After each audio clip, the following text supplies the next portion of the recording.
So hearty welcome to our stall at Pepper Mills for Africa. And I always get the question with Piet, how did you begin to make pepper mills? And I like to tell the story that it was because of one good teacher at school who gave me the love of wood and to help me to work on a lathe. So I started to work in the bank, and nearly 40 years later I retired. And for the whole 40 years I was planning the day when I retire, when I'll have a lathe, when I can start turning things. And then I found out that every household has got a pepper mill that doesn't work. And that moved me to think pepper mills. And I searched the websites of the world, and I found this mechanism in Denmark, which got some ceramic inserts. So this little grey button you turn in and out, and that adjusts the gap between the ceramic burrs. So these are the two burrs, and as you adjust them in and out, it changes the coarseness of your cut of whatever spice you have in it. I'm just going to show you. If this is a fine, this is a rather coarse setting. If you want to make a nice pepper mill or a nice pepper steak and or a Greek salad, and if you turn the button in, the tighter you turn the burrs onto each other, the finer your cut gets. So there you are. And the beauty of this is this setting never changes. If you set it there, it will stay there for the whole 25 years. Because these two burrs carry a 25-year factory warranty. So with every pepper mill that we sell, we issue a certificate of warranty for 25 years. But if you do not adjust it, it will keep the setting every time. And then it can do the Himalayan salt. I think you all know the pink salt or the Himalayan salt. It does it as fine as that. It really turns it into just about powder. This pink salt or Himalayan salt. To refill, all you do is you take the pepper mill like this, you pull the head and put your spice in there, pepper, salt, and you just push it back on.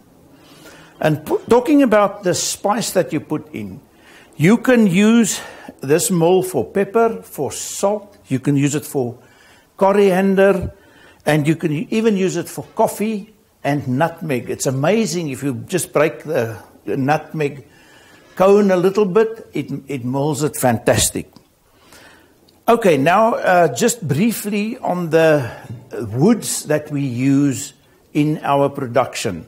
On my right-hand side, this is Tamboti, and this is Jacaranda, and this is the railway sleeper with a railway button on top.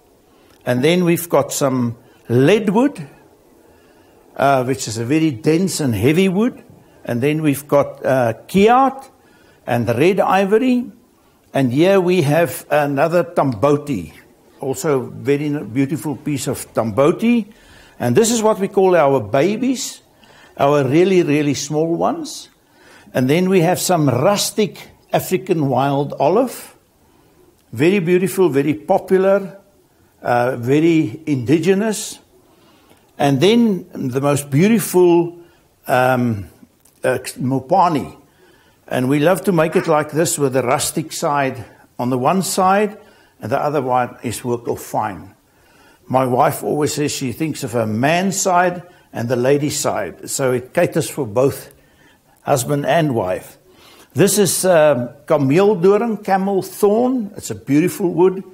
And then we've got some beautiful red bush willow. Yeah, the English name is red bush willow.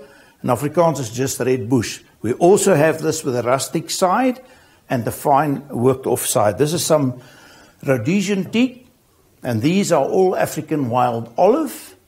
And this is some indigenous, African art that we've combined with our pepper mills.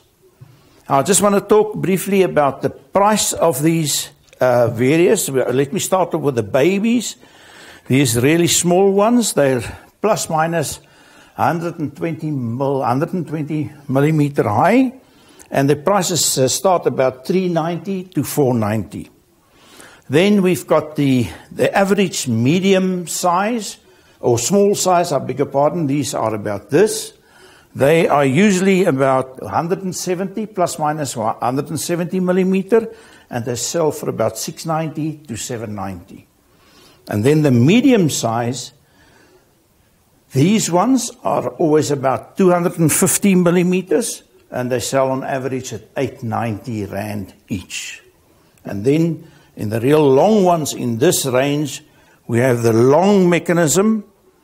They are about 310 millimeters high, and they sell for about 990 Rand each.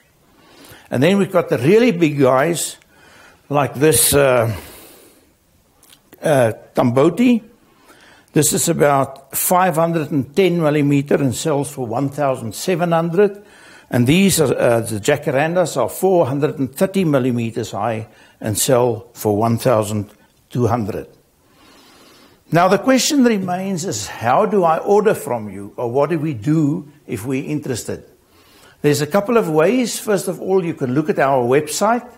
It's www.peppermolds.co.za, and there you'll find the tab on top of the website that says how to order.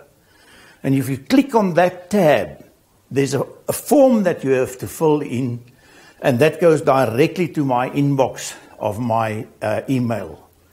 Just let me mention my email. You find it on the stall as well. It's piethome@absamail.co.za. piethome@absamail.co.za. You can also phone us. Our telephone number is also here on the stall. And so there's also a chat functions on the screen. You'll see it on your screen, a chat function. If you want to talk to us, we're sitting ready for you on our virtual stall to take your whatever your question you have for us. And just lastly, I would like to say that I have this mechanism in 3 lengths. We have the big one, the medium one, and a small one. And I also sell these to hobby enthusiasts or people that wants to start their own little small business. And the plans for how to make it is also available on the screen on our stand. You can look at the PowerPoint, how to make them, called My Way. If you work through that, it'll show you exactly how you make them, and we make them, and that you can order it from us. So these are the 2 that we provide. And once again, if you order from us, the plans go with it, and you can pay me by EFT, and we will deliver by either Postnet or the courier guy, whatever is the most convenient. Thank you so much for listening to us.